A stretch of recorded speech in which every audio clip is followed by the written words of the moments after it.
Oi, meu nome é Armando. Uma boa noite na paz de Jesus. Grande prazer estar com vocês aqui. E aqui são dois avós tentando ficar sarado e começar a vida depois dos 60, né? É um estímulo. A vida começa aos 60, certo? Eu vou fazer 64 agora, Dona Elô, essa jovem gatinha, 61. E foi recentemente, de fato, que ela começou. Só para a gente falar um pouquinho sobre essa questão de rally, né? Eu quase nasci dentro de um carro, né? Mas, na verdade, desde a minha infância, nos carrinhos de rolemã, lá na zona norte de São Paulo. Depois, enquanto jovem, estava ouvindo as histórias do Márcio, né, Márcio? Cadê? Isso, cara. Eu não disse tudo, mas eu me identifiquei demais, porque eu dei muito trabalho para a polícia na zona norte de São Paulo. Caramba! E aí a habilidade que Deus deu em pilotar carro era para fugir da polícia, né? Nos becos de Fortaleza, na Serra da Cantareira, descendo a Anchieta, misericórdia, coitado do meu pai e da minha mãe. Eu encontrei Jesus na escola, um menino rebelde, metido a revolucionário, prendendo as pessoas dentro da escola, andando armado, fazendo confusão. Aí eu conheci uma garotinha que era toda certinha, não tinha nada a ver com aquelas meninas que a gente curtia naquela época, cabelo comprido, roupão lá embaixo, bem estranha. Uma varetinha naquela época, né? Tipo, meu Deus, que é isso aí? Essa menina diferente, né? E ela me convidou para ir à igreja, eu fui um dia, eu saí de lá e disse para ela: você nunca mais me convida para essa igreja. Deuteronômio é a mãe dele. Porque o pastor falou de Deuteronômio, eu não entendi nada. Eu disse para ela: Deuteronômio é a mãe desse cara aí, eu não entendi nada do que ele falou, sai fora, não vou mais. E um dia de quarta-feira à noite, eu estava muito para baixo, foi aquele tempo que Deus dá um intervalo na vida da gente, sem a gente saber, né? Me deu um desgosto de tudo, eu tinha sido traído por uma garota que eu gostava e tal, e as coisas começaram a dar errado, na área do futebol, umas outras áreas também, no kart e tal. E foi quando eu fui quarta-feira à noite num culto, para zombar do pastor, sentei lá no último banco, gola levantada, vou dar na cara desse velho aí, falando besteira. Aí, no meio da pregação, eu interrompi, disse: para aí que eu quero falar. E eu vim pelo corredor, no meio da mensagem, e disse: se Jesus tem poder para mudar uma vida, eu quero ver Ele mudar a minha. E eu, desafiando Jesus, fui tomado por algo que até hoje eu não entendo. Ele transformou minha vida de dentro para fora, né? Glória a Deus. E aí, essa coisa do automobilismo, né? Tenho duas historinhas que eu contei pela manhã, vou contar agora também. Na verdade, eu sempre gostei. Eu usei isso muito para os pegas, para os rachas. Eu fui empresário em São Paulo, tive uma loja que chamava Hobbycar Equipamentos para Auto Limitada. E ali eu brinquei muito com carro e fiz muita estripulia também lá na Zona Norte, como diz o cearense. Depois que o Senhor me chamou, eu então vendi tudo. A Ford do Brasil comprou a minha marca, a Hobby, e depois lançou o Corcel Hobby quando eu estava fora nos Estados Unidos, que eu abandonei tudo para estudar e me entregar ao ministério onde quer que Deus quisesse me enviar. Então foi assim. Depois que nós chegamos em Fortaleza, né, eu comecei a andar naquelas belas praias e andei muito a pé ali com a minha família, a pé mesmo.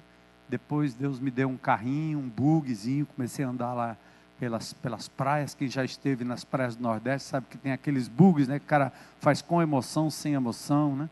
Então eu comecei a fazer as brincadeiras com a minha família, com muita emoção, né? E levei a Cristo, tive o privilégio de levar a Cristo um piloto de motocross, de rally. E ele saiu com a gente um dia e disse: acho que você leva jeito para tocar, cara, você toca bem, vamos participar de um rally. Eu disse: rally, como é assim? Não, é uma competição. Aí eu tinha um carro meio velhinho, aí ele disse: troca esse carro aí, compre um 4x4, nós vamos participar da Mitsubishi Motorsport. Era uma super competição, tinha um carro como prêmio, uma Pajero TR4, era o prêmio. E ele disse: daqui uns 3, 4 anos a gente vai ficar bom e quem sabe a gente encosta no pódio, vamos lá, né? Aí eu disse: beleza. Então, nós começamos. No primeiro ano, na primeira prova, uma zebra total, numa lama que teve lá em Recife, a gente ganhou a primeira prova. Loucura, né? Peraí, zebra total. Aí veio a segunda, veio a terceira e tal. Quando no final do campeonato, a última etapa, nós estávamos em terceiro no campeonato. E o primeiro colocado só precisava de um 8º lugar. O carro já estava em São Paulo, embrulhadinho para o cara, com a fitinha bonitinho. A Globo já estava lá entrevistando o grande piloto, ia dar tudo certo. E a gente era o Asa de Arapiraca, né? Aquele time que não ia chegar a lugar nenhum. Foi só uma zebra total no primeiro dia. E aí, quando nós chegamos nas dunas ali de Fortaleza, né? Um lugar, a praia que a gente conhecia, esse piloto muito bem cotado nacionalmente, ele se perdeu e tentou tirar o tempo. No que ele tentou, o carro dele bateu o motor e passamos por ele, ele estava com o capô aberto e a fumaça subindo. Eu não sabia se era uma fumaça do altar de Deus, o que era eu não sabia nem como espiritualizar aquilo, mas um estava fora, né? Aí o segundo lugar seguiu o cara, então estava perdido também. E meu navegador, eu disse, cara, tem algo estranho, nós estamos sozinhos aqui na trilha, na frente. Ele disse, não, estou certo, confia em mim. Está bom. Aí o terceiro colocado, que era o cara que tinha chance de fechar o campeonato, ele parou num posto, no neutro, para abastecimento, e botaram diesel no carro a gasolina. Aí nós fomos campeões. É assim, ó. Foi assim que começou. Aí o Eduardo Souza Ramos, que era na época dono, sócio majoritário da Mitsubishi, né? Quis saber quem eram esses caras, de onde eles vieram. Quem era esse piloto? Aí disseram, cara, o cara é pastor. Disse, não. Pastor não é pastor. Pastor não pode. Aí a esposa dele disse, vamos conhecer esse pessoal. E mandaram a reportagem para Fortaleza, para fazer um book, né, da gente, no livro da Mitsubishi. Era a inauguração da nossa tenda, lá em Fortaleza. Exatamente na inauguração da nossa tenda, foi em 2003, nós inauguramos em outubro. Fizeram uma reportagem linda sobre a tenda. E foi assim, nacionalmente conhecido no meio esportivo, que esse pastor maluco aí começou. E daí em diante, né, o Senhor foi dando outros títulos. Aí eu quero só contar mais uma passagem, a gente fecha aqui, porque o texto é outro, né? Mas, dentre esses campeonatos, a gente foi campeão do Rally de Sertões, na categoria Production, né, com a Pajero TR4, a primeira vez que uma TR4 tinha chegado tão longe, né? Tudo milagre. Eu vejo os anjos que andam comigo, são todos sequelados, né? Os bichos são todos machucados, os anjos, mas eles estão comigo todo o tempo. E um dia nós estávamos numa prova, num campeonato, e choveu demais nessa prova, e muita lama. Então era rally de velocidade, a gente vinha tocando muito rápido, chegamos no alto do morro, e lá embaixo um cemitério de carros, vários carros que já estavam atolados, e os pilotos com lama aqui, né, e todo mundo lameado, saindo do carro, tentando ir, quanto mais acelerava, mais afundava, essa era a história. E nós apontamos em cima, e meu navegador, que nem era evangélico, né? Ele disse, e aí, pastor? Eu disse, cara, aí nós vamos acelerar aí pelo meio desse negócio aí, eu não quero saber. Aí eu meti, não, você tem que ir devagar, coisa nenhuma. Nós vamos enfiar o pé aqui. Aí chegou no alto do morro, eu desci embalado, não sei o que aconteceu. Lama planei, né? Passei lá do outro lado, saí do outro lado. Meu Deus, ele disse, nós passamos, cara, e os caras tudo olhando para a gente, né, botando a mão na cabeça. Aí foi legal, quando a gente chegou na hora da premiação, divulgação de resultado, tem a passagem técnica, uma série de coisas, um cara muito falante, Salvador, grande amigo meu, um baiano, né, ele, falador, né, ele disse assim, rapaz, peraí, pessoal, não, quanto esse cara aí não tem condição não, não tem condição não, esse cara tem uma conexão lá com o homem lá de cima, e o negócio fica complicado. Olha o que ele fez. Ele chegou no mar de lama, meteu a mão no cajado, que é o câmbio, o mar de lama abriu, ele passou e a gente ficou.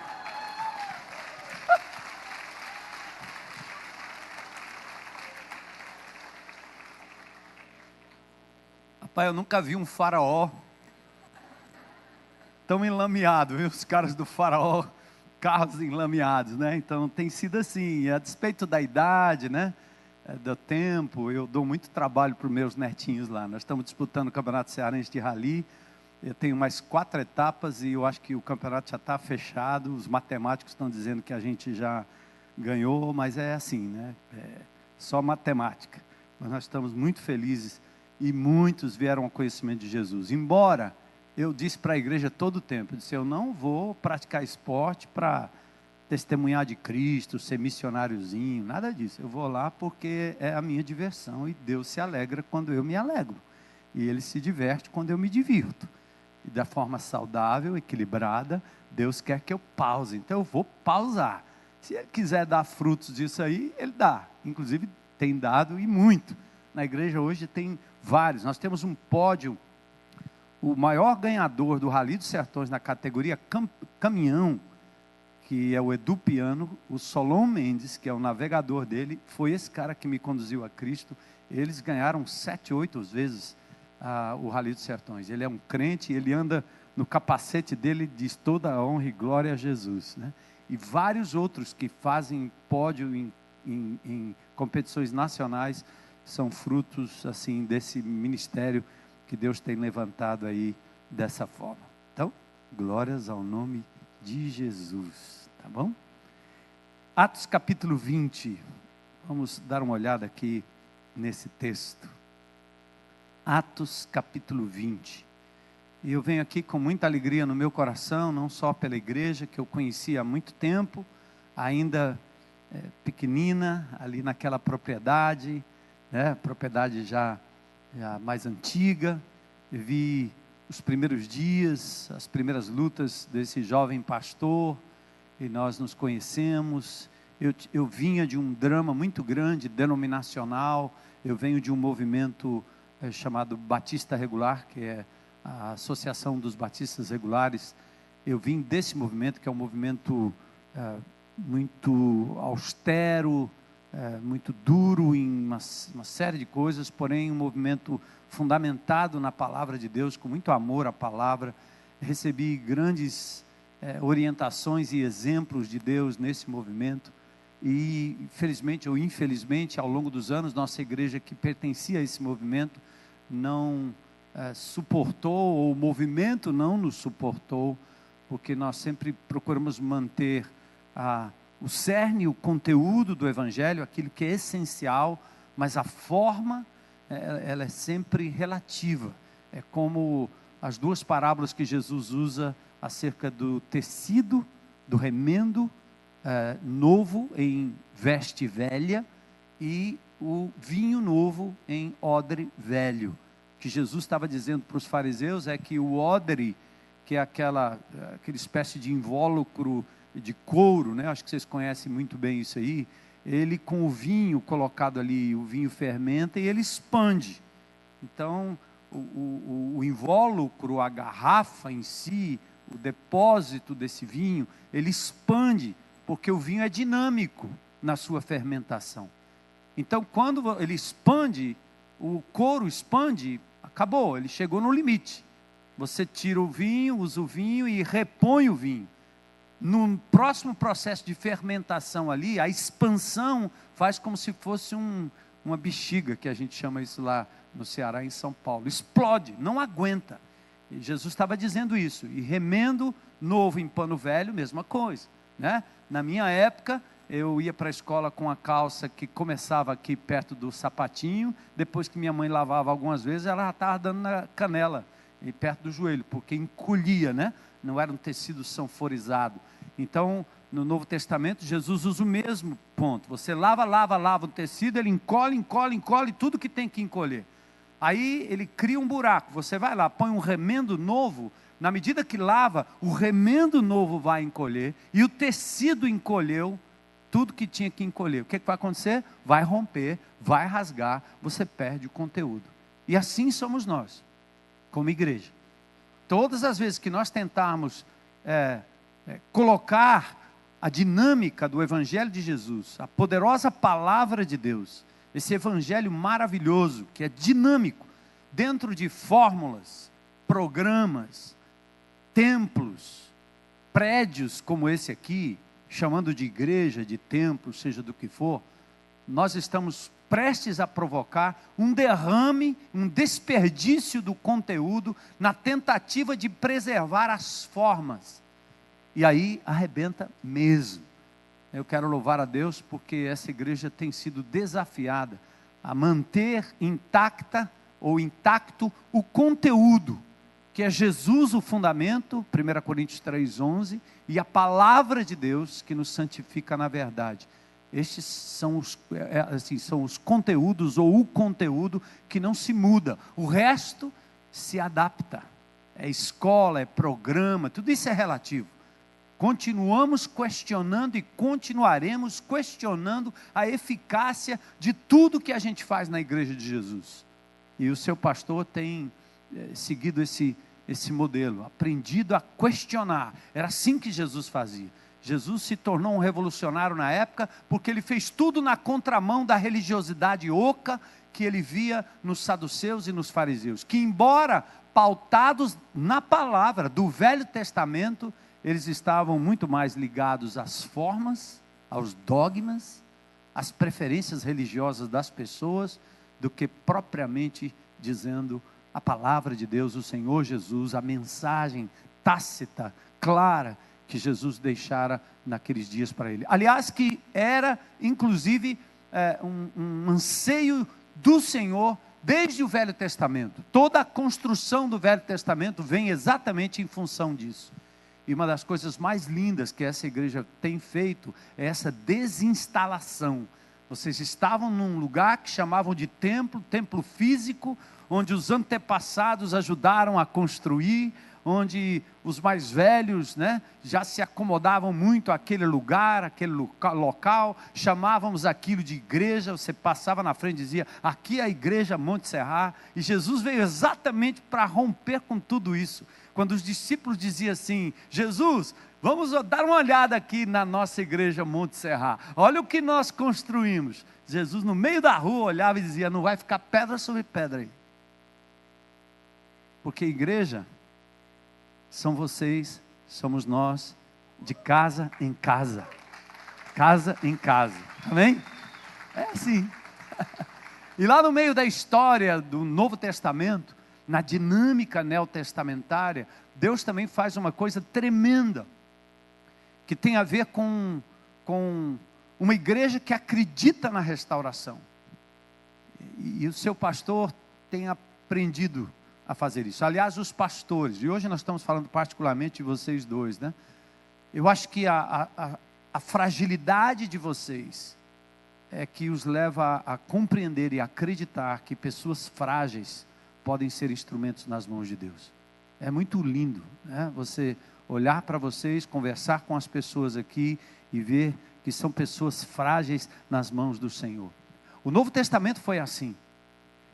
Engraçado que uma vez eu estive num local aí, no continente africano, numa cidade, e eu ficava procurando alguém que pudesse ter o chamado de Deus para construir uma igreja relevante naquela cidade. E eu não via ninguém. Os crentes tradicionais, para mim, pareciam muito mais congressistas, indivíduos do congresso.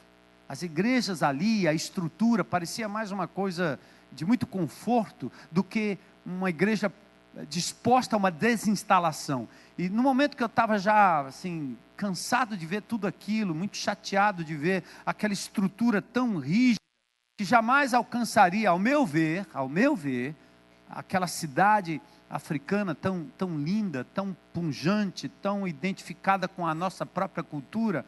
Um amado irmão das antigas estava lá comigo desde o início. Ele disse assim, pastor, esse cara que o senhor está procurando ainda está por nascer.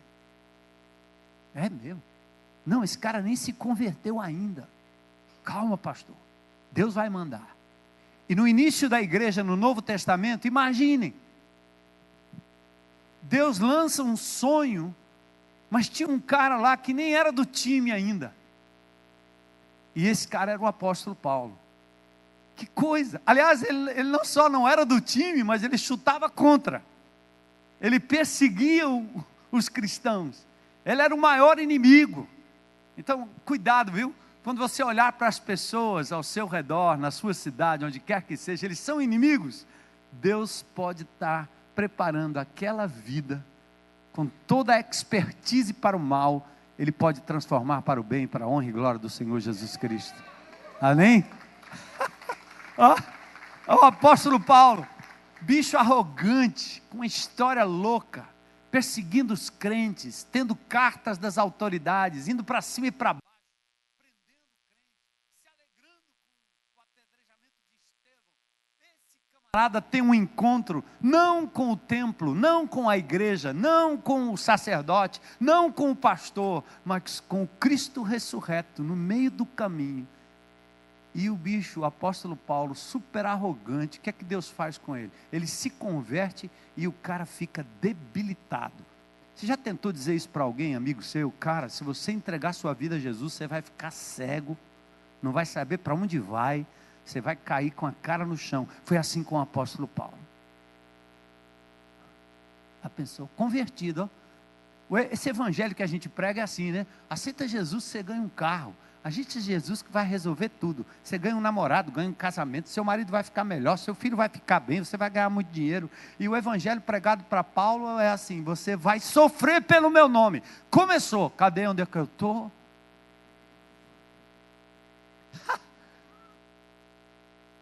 Paulo tinha que experimentar o caminho da restauração. Aí Deus diz o seguinte: você vai ser levado por um cara que você perseguia, chama Ananias. Lá vai o apóstolo Paulo sendo carregado pela mão por um discípulo, um doidinho, né? Como diz o cearense. Depois ele vai para a casa de irmãos, ele experimenta a célula, o ambiente de restauração. O grande Paulo, o douto Paulo, conhecedor de tudo, ele precisava passar por esse processo de humilhação, porque Deus tinha que quebrar a cerviz daquele orgulhoso Paulo. Saulo de Tarso, leva para casa. Depois ele leva para um contexto de uma igreja local em Antioquia. E o bicho fica lá o tempo todo, servindo, fazendo. Deus vai mandar ele para Roma, mas ele não vai para Roma antes dele viver igreja local. Quando eu conheci esse casal aqui, eles estavam sonhando em sair daqui, que Deus ia mandar eles para Botsuana. Aí tinha umas revelações assim, né? Uns sonhos, que Deus botou o dedo no mapa, e o mapa caiu naquele lugar. Depois a Martinha ganhou uma toalha, e tinha o mapa de Botsuana. Não é possível, Deus está falando. Eu comecei a ouvir aquelas coisas, depois que eles me falaram da igreja, das lutas. E quando eu estive aqui uma vez, olhando aqui o centro, fui lá no centro, eu vi onde tinha enterrado ali uma mandiga. Quando eu era menino, eu andava por esses cantos aí também. E Porto Alegre, povo muito assim, muito bairrista, muito, né? E vamos dividir, e vamos nada do Brasil para cima não é Brasil, aqui somos nós, e vamos lá. Parece na Espanha, os Países Bascos, né? Não querem independência todo tempo. Aí eu disse, povo, né? Povo firme, né? Bairrista, guerreiro, e ocultista. Esse cara dizendo que ia para Botsuana. Eu disse, não, lá tem animismo e ocultismo à vontade, mas você não pode ir para lá, meu amigo, enquanto você não for usado por Deus aqui. Que Deus quer de você. Sabe o que está acontecendo? Você está usando o nome de Deus para fugir do negócio. O bicho vai pegar. O bicho vai pegar, mas Deus está dizendo, como disse a Paulo, eu tenho muito povo nessa cidade. E ele tinha mesmo. Ó vocês aqui.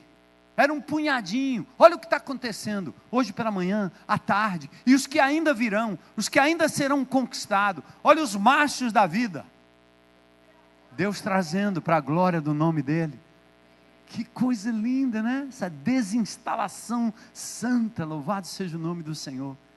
E o Saulo de Tarso, perseguidor, que foi humilhado pelo Evangelho, que aprendeu a viver restauração um dia de cada vez.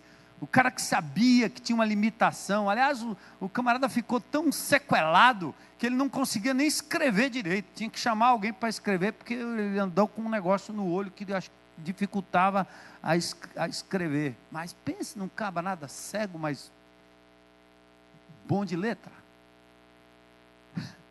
Aí ele ora a Deus, né? Grande apóstolo, tira de mim isso aqui. Jesus, a minha graça te basta. O meu poder se aperfeiçoa na sua fraqueza. Você vai orar a Deus para ser curado de alguma coisa aí? Cuidado, que Deus pode estar dizendo assim, você vai ficar com esse negócio aí, amigo. Aliás, nos personagens bíblicos, eles às vezes não se livram das doenças, eles ganham doença, né? Jacó andava bem direitinho, era atleta, daqui a pouco mancando.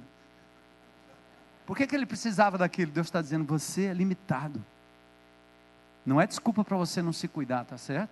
Se cuida. Mas há limitações na vida da gente que são sinais da nossa fraqueza, da necessidade da nossa humildade diante de Deus, da nossa dependência de Deus. E ele diz, quando você é fraco, aí sim eu sou forte. E assim o apóstolo Paulo foi dessa forma. E aí, eu fiz esse preâmbulo grande, porque o apóstolo Paulo, ele não só foi marcado pela vida de Jesus, como ele marcou a vida de muita gente. E toda vez que eu passo uma fase do meu ministério, eu volto para esse texto. Falei hoje de manhã, Shane já tocou nesse texto, vocês líderes já ouviram o pastor Tércio falando sobre o texto agora há pouco, mas eu queria só pontuar algumas coisas bem rapidinho com vocês. Aqui não tem relógio. Onde é? Então, levanta aí, quando chegar pertinho, faltam uns 5 minutos, 10 minutos, já está na hora? Levanta aí atrás, tá certo? Então eu sempre volto para esse texto, e esse texto me faz lembrar, hoje de manhã eu falei sobre as Memórias de Brás Cubas, de Machado de Assis, um livro escrito mais ou menos, aliás, um episódio, né, ocorrido em um conto de 1800, século XIX, e Machado de Assis, falando das Memórias de Brás Cubas, ele fala sobre um defunto que vira escritor. Quem relata é o próprio defunto. E ele começa contando a morte dele, como foi, pranteando, etc. Aí ele começa a regredir e vai lá para trás. E a história dele é uma história, pense numa história sem futuro, como diz o cearense. Ele começa uma coisa, foi político, não deu certo, foi isso, não deu certo, tentou fazer um remédio, não deu certo, parece que nada deu certo. E o final da obra toda parece assim, as empreitadas humanas, elas parecem destituídas de valor quando não conectadas ao eterno. Entende? Se você vive só para aquilo que você tem, a sua casa, falamos isso com os casais, né? Se a sua vida se resume a isso, se o fim último da sua jornada, da sua razão de viver, é simplesmente trabalhar, ou criar filhos, ou ter um namorado, uma namorada, um homem, uma mulher, filhos, pais, emprego, e estabilidade, e aposentadoria, gente, é frustrante, a vida passa a ser frustrante, porque nenhuma dessas coisas preenche a nossa necessidade de Deus, a nossa razão de existir, o nosso senso de significância.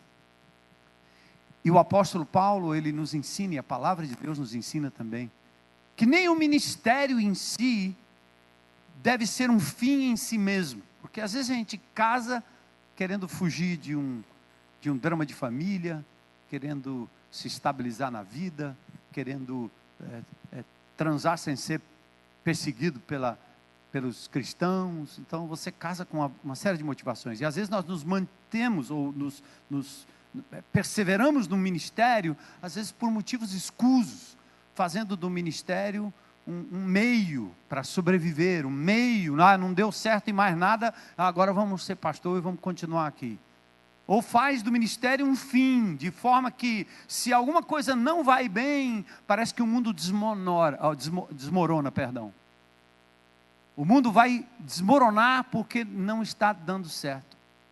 E de novo, assim como as memórias de Brás Cubas, qualquer memória da nossa vida enquanto servos de Deus, elas não terão sentido se elas não estiverem conectadas com o eterno. Porque ora dá certo, ora não dá certo. Ora vai bem, ora não vai bem. Não é assim? Nosso ministério é assim. Tércio tem histórias e mais histórias.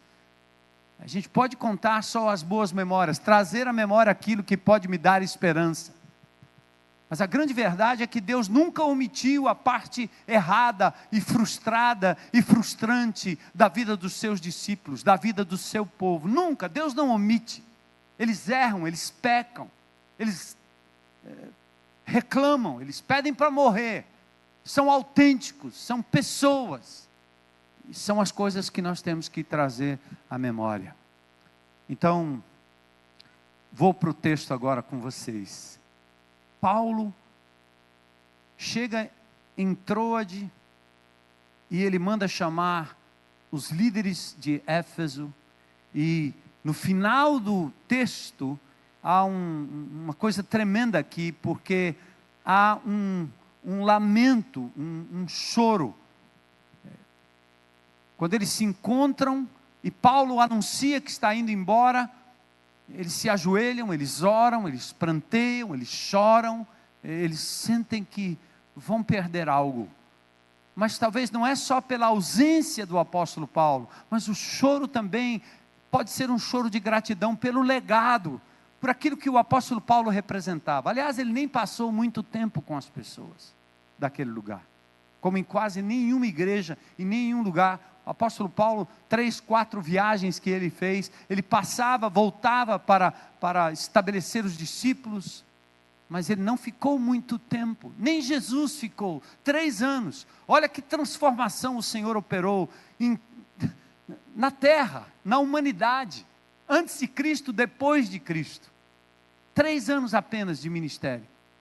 Então, eu preciso olhar para esse texto, como eu sei, Tércio também precisa olhar para esse texto, Tércio e Martinha, os demais líderes, e cada um de nós, para a gente compreender qual o real legado que nós estamos deixando.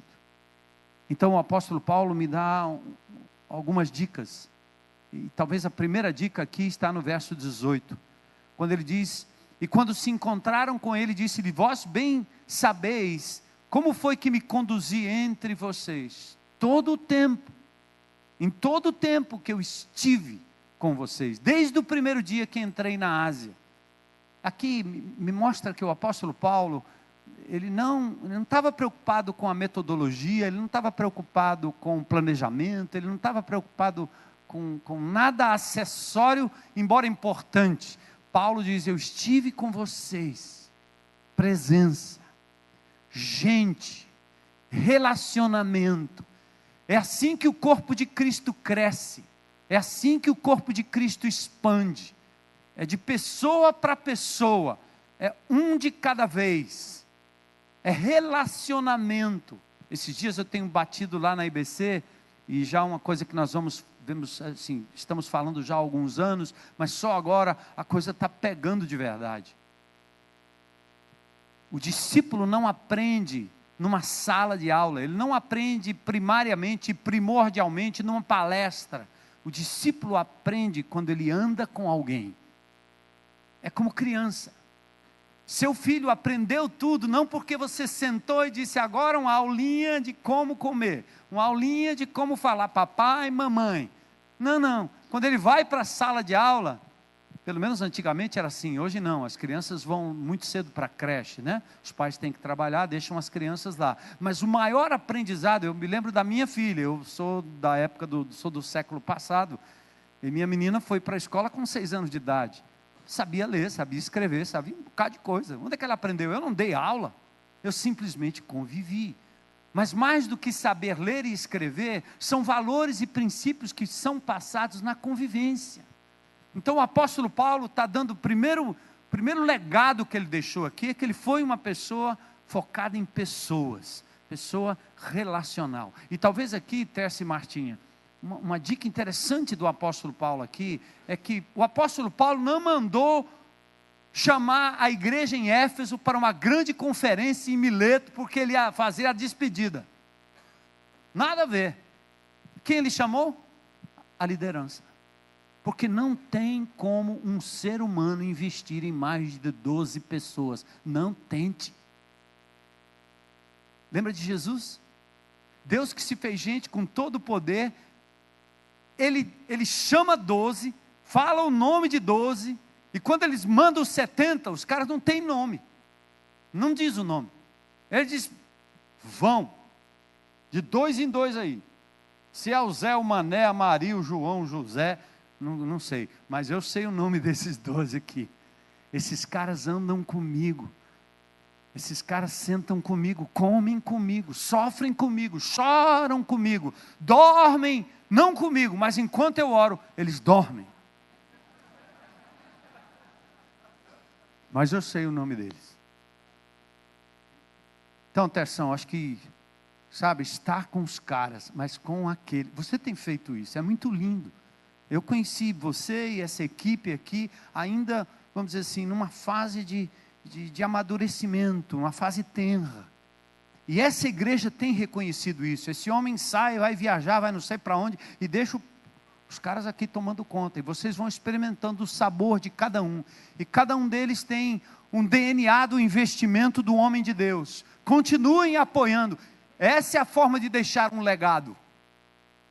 Você pode deixar um legado de centralidade. Eu conheço igrejas, e eu tenho passado por aí. Tem uma em São Paulo, não vou citar o nome nem o local, para não entregar ninguém. Mas misericórdia. Está lá o novo pastor, já há 4 anos, tentando tocar o ministério. Aí você sai com um membro da igreja, sabe desses motoristas que vai te buscar aí? E o cara não fala outra coisa senão do pastor que já foi. O homem já morreu. O homem já foi. E a pessoa, ela ouve os CDs daquele pastor, ainda está orando para aquele pastor. Eu acho que deve ter, como o pessoal da Colômbia tem uma fotografia do Pablo Escobar. Deve ter a fotografia do pastor assim em cima, todo dia de manhã olhando. Ai, como ele era bom. Meu Deus. Ele está na glória, agora é o outro. Deus está falando com você agora, renove. Então, isso é parte de um legado que se deixa quando não se multiplica a liderança.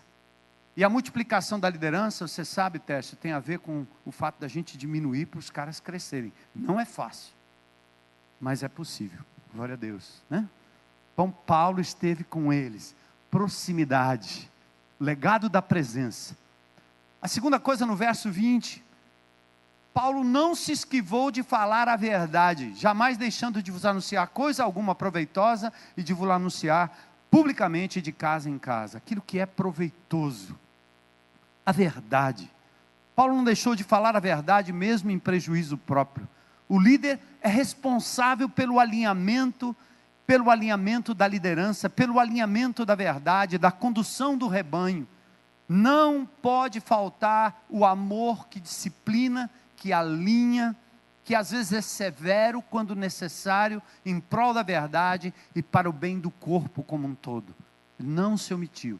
Isso tem uma coisa que eu tenho acompanhado aqui. Eu quero louvar a Deus também por vocês como comunidade. Sabe por quê? Talvez falar a verdade numa igreja que não passou pelo processo de restauração é uma loucura. O pastor vai perder o emprego, ele vai ser mandado embora, ele não vai resistir. Mas essa comunidade aqui, pela sábia direção do Espírito Santo de Deus, encontrou com algo chamado restauração. Que não foi um programinha. Eu tenho andado aí Brasil afora em algumas igrejas, eu chego lá, e aí vocês implantaram o CR? Implantamos o CR. Como é? É quarta-feira à noite, para os adictos que vêm aí, pobres coitados. Eles precisam da restauração. Isso é a liderança falando. Quarta-feira à noite, uns adictos vêm aqui e nós temos implantado o CR. Diz, cara, você é o adicto. O que você está fazendo aqui? Nós somos os adictos, gente. Nós temos nossas lutas, nossos vícios. Nós estamos lidando todo dia com a mentira, brigando com o erro, brigando com a pornografia, brigando com a malícia, brigando com a ira, todo o tempo, todos nós. E esse pastor abençoado e essa liderança aqui, vocês se permitiram passar por esse processo de restauração, onde a restauração não é um programa, mas um valor. Glória a Deus. Verdade. Outra coisa, Paulo diz no verso 21, testificando sempre, tanto a judeus como a gregos, o arrependimento para com Deus e a fé no nosso Senhor Jesus Cristo. Paulo anunciou o Evangelho. evangelho. Paulo deixou um legado de amor pelo perdido, pela cidade, pelos pagãos, pelos idólatras, pelos promíscuos. Não bastava classificá-los e se manterem distantes. Judeus e gregos ouviram sobre o arrependimento e fé. Eu entendi logo que eu me converti, que tinha uma linguagem evangélica muito interessante. O camarada, quando não nasce no evangelho, é bem estranho. Primeiro, ele não entende Deuteronômio. Depois ele começa a ouvir assim: não, porque o mundo que jaz no maligno, nós temos que nos afastar do mundo, sai do mundo, e o mundo não presta, e o mundo vira tema de mensagem, e o cara diz que ele é o santo, o resto é imundo, não presta, idólatra, bandido. Aí eu li a Bíblia e disse: tem algo confuso aqui. Porque Jesus anda com os caras, pense nos cabras ruins. Jesus andava cercado de bandido, cercado de gente que não prestava. Era tanto que ele era confundido, e os religiosos diziam: esse cara aí é beberrão, comilão, ele anda com gente que não presta. Sabe qual era a perspectiva de Jesus? O médico é para o doente. Quem está são não precisa de médico. Quem é safo, está salvo, é santificado, tem que ir para a glória, porque não tem lugar para você na igreja de Jesus. Então, pregar o evangelho significa ter essa perspectiva, de que todos estamos no processo de restauração, e que as pessoas estão ali fora, perdidas, precisando, e que Deus nos deixou, aliás, eu vi um hino aqui agora há pouco, eu estava ali orando, e o hino dizia assim: quando chegar no final, vai ter valido a pena. Foi isso? Ixi, eu estava orando aí, minha cabeça faz uns nó de vez em quando, e eu estava orando dizendo assim: ei, peraí, eu quero saber se Jesus vai olhar para mim, para você, quando a gente estiver entrando, e vai dizer assim: valeu eu ter deixado você lá, porque eu não te deixei lá para você ser papai, mamãe, babá, funcionário, empregado, político, motorista, policial, abonado, fazendeiro, industrial. Eu não deixei você para isso. Eu te resgatei para que você fizesse discípulos de todas as nações. Eu te resgatei para você ganhar outras vidas. E sabe de uma coisa? Se você focar nessa missão, eu vou suprir suas necessidades básicas. Eu vou estar com você todos os dias até a consumação dos séculos. Aí Jesus vai ter que olhar para mim, Teste, vai ter que olhar para você, Martinha. E lá, quando a gente estiver entrando, ele diz assim: valeu a pena deixar vocês lá em Porto Alegre, viu? O negócio funcionou. Entra, servo bom e fiel. Entra, serva boa e fiel. Entra no gozo do teu Senhor. Você foi fiel no pouco, eu agora te coloco sobre o muito. É porque é meio difícil a gente mesmo chegar no final do caminho e dizer assim: ei, valeu a pena. Sei lá, botei cabeça para achar que valeu a pena. Me deu um nó aí o hino. É lindo, mas me deu um nó. Vamos botar o contrário, né? Vai valer a pena, se você focar na missão de buscar e salvar o que se havia perdido. Essa é a prioridade de Jesus, essa deve ser a prioridade do nosso ministério. Legado abençoado. Paulo seguiu a direção do Espírito, verso 22 a 24, constrangido em meu espírito, vou para Jerusalém, não sabendo o que lá me acontecerá, senão que o Espírito Santo de cidade em cidade me assegura que me esperam cadeias e tribulações. Mas ele diz: estou nem aí, eu vou seguir a agenda do Espírito. A minha vida não é preciosa para mim mesmo. Eu tenho que cumprir e completar a carreira e esse ministério que eu recebi do Senhor, testemunhar do Evangelho da Graça. Paulo esteve debaixo da direção do Espírito Santo, ele fala em cadeias e tribulações. Nossa caminhada sempre envolve algum tipo de sofrimento, uma resignação, uma decepção, uma confissão, um desastre, um teste da nossa fé. Deus tem as suas maneiras de nos testar e corrigir. A vida nem era mais importante do que o cumprimento da missão que Deus dera a ele, testemunhar do Evangelho da Graça. E ouvir a voz do Espírito não é fácil, porque Porque para você seguir a agenda do Espírito sem ser a sua, e sem usar religiosamente a ideia do Espírito Santo para referendar os seus planos pessoais, basta você fechar a Bíblia e criar a sua própria, a religiosa, aquela que você acha que é o correto. Não, eu tenho que fazer isso, tenho que fazer aquilo, e Deus está me dirigindo, Deus está me guiando, eu estou vendo Ele abençoando, os negócios estão dando certo. Nem sempre o que dá certo é a orientação do Espírito Santo. Lembra de Moisés? O povo com sede, ele tinha um cajado na mão, bateu o cajado na rocha, saiu água, e foi um culto de libertação poderosa, de provisão. Pense num culto, hein? Imagina o pastor Teste aqui em cima, vocês com sede, num culto em que ele diz: vou saciar a sede de todos. Ele bate na rocha, a água sai, todo mundo bebe, e vocês saem por aí pela cidade. Homem do poder, culto do poder, desceu água viva, todos nós bebemos, glória a Deus. Aí Deus chama Teste lá atrás, lá no cantinho, e diz: vem cá, macho. Eu não disse para você falar a rocha? Por que é que você bateu na rocha? Porque você me desobedeceu, você não vai entrar na terra. Mas Senhor, o povo satisfeito, não interessa, você tinha que fazer para a minha satisfação. Eu sou o teu Deus, eu sou o teu Pai eterno. Dar ou não dar água é detalhe. Eu posso dar como posso não dar, mas você continue fiel ao meu chamado. E para você saber o que Deus faz de verdade, e o que Deus quer como agenda do Espírito Santo, tanto para você, Teste, quanto para esse povo e para mim, é preciso que você esteja ligado nessa palavra, diariamente, todos os dias. Quantos acessaram o WhatsApp hoje? WhatsApp. Eu acessei. WhatsApp? WhatsApp. WhatsApp. Zap, minhas netas dizem: zap, zap, vô. Esse aqui é o WhatsApp divino para você. Todos os dias. Você sabia que eu tenho uma briga com o meu celular nesse negócio? É porque eu propus no meu coração, por disciplina, que eu tenho que falar com Deus e eu tenho que ouvir Deus todos os dias, antes de qualquer coisa.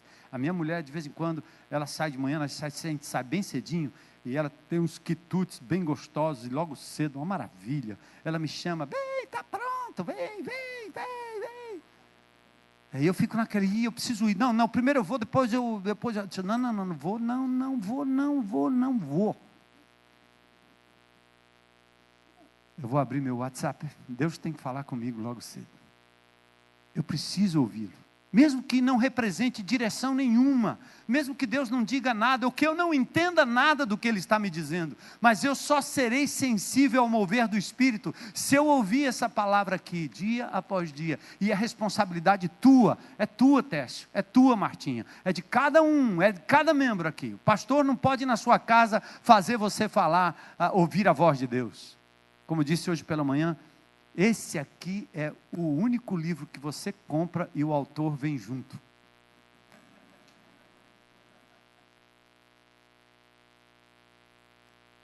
Aí, ele revela as coisas escondidas. Você abre de manhã e você não entende, você diz: Espírito Santo, me ajuda aí. O negócio está ruim aqui, não estou entendendo não. Ele só diz assim: continue lendo. Continue lendo. Deus fala com a gente através dessa palavra, e aí nos dá sensibilidade para saber o mover do Espírito. Aliás, muita gente gosta de respostas prontas, né? Você procura o pastor e diz assim: é para a direita ou para a esquerda? Eu devo ir para lá ou devo ir para cá? O discipulado é lindo, mas não caiam nessa de que o seu discipulador é o cara para dizer se você vai comprar uma cafeteira vermelha ou aluminizada. Se você vai para a rua, para a esquerda, senão você para no sinal, não sabe para onde ir, chama o teu discipulador. Para que lado eu vou? Ele não é nem o Waze. Ouça a voz do Espírito. E onde é que está? Na palavra de Deus. Certo? Eu me lembro de coisas assim, tem coisas do Espírito Santo e de Deus que é tremendo, né? O apóstolo Paulo recebe uma profecia, Ágabo diz: você vai para Jerusalém, vai ser preso. vão te pegar lá. Sabe o que ele fez? Ele ouviu o profeta? Sim, ele ouviu, mas ele prosseguiu no caminho, porque ele está dizendo o seguinte: o que você está me revelando aí, amigo, eu já sei. O Espírito Santo me diz que em cada cidade eu vou ser perseguido, e é para lá que eu vou. Tem uma coisa tremenda na Bíblia também, que às vezes a gente diz assim, pensa que é de Deus, e que é positivo e que é bom. O apóstolo Paulo, na sua segunda viagem missionária, ele passa pela região da Mísia, lá onde vocês andaram aí, não é não? Aí, tem uma oportunidade para ir para Bitínia, para pregar o Evangelho, mas o Espírito Santo disse, não, você não vai lá pregar o Evangelho. Pode ter um negócio desse? Pode ter um lugar onde você tem necessidade e o Espírito Santo diz, você não vai para lá? Pode, porque Deus é Deus. Cuidado, não determine a agenda, deixe que o Senhor confirme no seu coração em verdade, que os argumentos sejam mais do que os argumentos factíveis da realidade humana, que você entre na presença de Deus e ouça, porque o que é que Deus queria de Paulo? Vá para Troade e fica quieto aí, porque eu vou te mandar para um lugar que vai ser a porta aberta para a Europa. O Evangelho entrou ali através de Neápolis, depois em Filipos, com meia dúzia de mulheres na beira de um riozinho, e ali o Evangelho entra na Europa, tudo porque ele iria para um local para pregar, e o Espírito Santo disse, você vai fazer o quê? Pregar lá? Não, eu quero que você fique em Troade, e eu vou falar com você ali. Sensibilidade do Espírito. Bom, para fechar rapidamente, outra coisa linda que eu acho que eu já misturei aqui, legal, é que o apóstolo Paulo deixou um legado da palavra, a igreja fundamentada na palavra. Falei sobre isso. Não é fundamentada em metodologia, não é fundamentada em nomenclatura, programas, eventos, isso tudo passa, é tudo passageiro. O legado dos programas e métodos, eles se diluem no tempo, mas o que fazemos com a palavra vai durar para a eternidade, porque só a palavra transforma e restaura o ser, só ela é útil, 2 Timóteo 3, 15 a 17.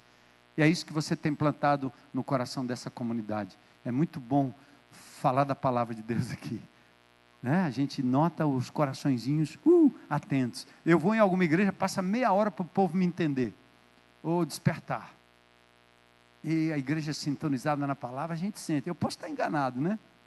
Mas está todo mundo assim, eu digo a maioria, sintonizada na palavra de Deus. Você ir para um restaurante com aquela comida, com aquele ambiente, e o povo parar para ouvir um pastor, enquanto a sobremesa está rolando, não é possível, é só um povo acostumado a ouvir a palavra de Deus. Fica firme, viu, irmão?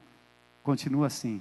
Paulo deixou a igreja com a consciência limpa, pessoal, ele mais deu do que recebeu, não era uma simples troca, e Paulo deixou um legado de amor. Ele disse, eu estou pronto a ser preso e até morrer em Jerusalém, pelo nome do Senhor Jesus. Todos nós vamos morrer, as chances são 100%, né, para todos nós, se Jesus não voltar, mas será que temos algo pelo qual poderíamos morrer hoje?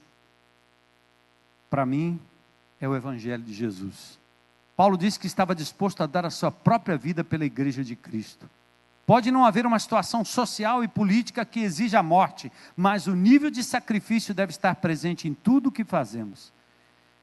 Estes são os legados de um líder. Esse é o maior legado que nós podemos deixar para a igreja de Jesus. E eu me lembrei de uma coisa, que legal. Terminou, mas eu vou falar de uma coisa aqui que eu separei. Eu estava preparando, esse é um texto tão comum, é bom a gente pregar em textos comuns e bem conhecidos, né? Porque você não precisa ficar repetindo muito. Mas enquanto eu me lembrava disso, eu lembrei Memórias de Brás Cubas, que é uma coisa assim, bem para baixo, né? Que dá a ideia de que a vida não vale a pena se não estiver conectado com o alto. Mas aí eu me lembro, me veio uma música na mente, que eu disse, rapaz, eu vou levar esse presente para o Tércio aí. E é um presente que eu vi a igreja hoje pela manhã fazendo o que essa música diz. Eu não sei se vão fazer hoje à noite, mas de qualquer maneira. Paulo César Baruch, contou a história de um pastor que ligou para ele para dizer assim: cara, eu gostei muito do seu CD. E esse elogio foi feito por telefone. Aí ele disse: puxa, você está me ligando só para dizer isso? Aí o pastor disse assim: não, é porque eu gosto de dar flores em vida. Aí depois, num outro momento, esse mesmo pastor, por nome Edson, contou a sua falecida esposa. Ele teve que exumar o corpo dela por alguma razão que eu não sei. Tiveram que abrir o caixão. E quando abriram o caixão, o funcionário do necrotério achou estranho. Ele disse assim: ei, onde estão as flores? Não tem resquício de flores aqui. Aí o pastor respondeu: não, filho, todas as flores que eu podia ter dado a ela, eu as dei em vida.